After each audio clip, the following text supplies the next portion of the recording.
are you?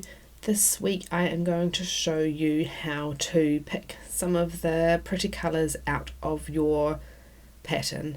This can be really helpful if you have made a watercolour pattern and you're wanting to have some blender prints that you put in Illustrator maybe, so that you can change the colours really specifically. There are different reasons that you might want to use some of the colours that are already in here.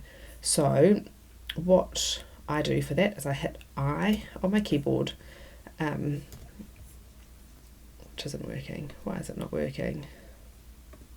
Not sure why that's not working. Anyway, I've got it now, so I've come over, instead of just hitting I, which didn't want to work today, I have clicked the eyedropper tool, the eyedropper tool here, so when you hold down you can see the different bits and pieces. So I'm just going to click the eyedropper tool, and then what you can do is you can hover over certain colours and it will pick them and it will pop them over here for you.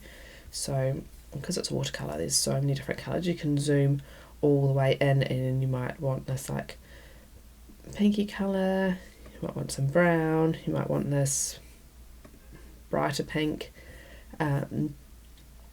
so you can just sort of click around. If you click and hold, it brings up this circly thing which shows you the colour from before and the colour now, and if you keep it held down, what you can do is move it around like this. So that green at the bottom is the colour that we had just previously selected, and then the yellow is what it's looking at now. So that is kind of a good way if you're thinking the colours are maybe a bit similar and what's a comparison on them.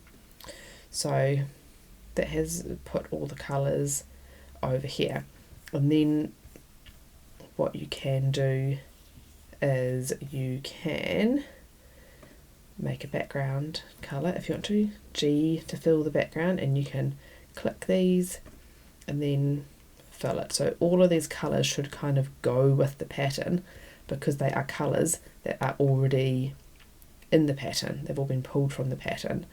So you can do it that way. Another way is to go to this new fill colour like I showed you last week, and I showed you how you can find the colours like this. But another way that you can find the colours is, this already has the eyedropper automatically, is you can pick colours like this to see if you can find a background colour that you might like. This doesn't do the bit where you hold it down like the other one did. So yeah, you can just kind of pick them this way.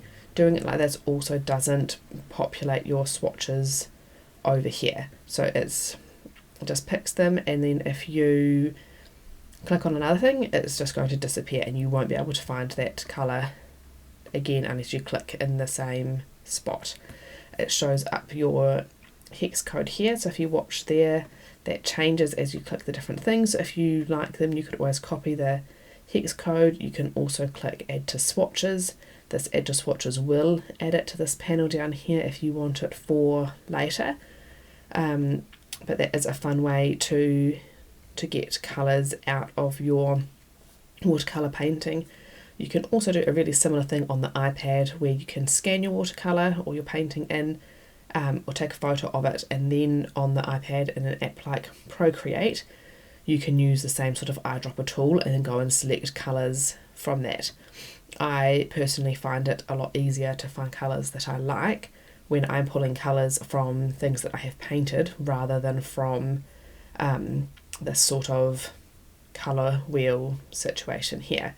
So hopefully that's helpful, possibly a new way for you to be able to pick colours for your patterns and motifs.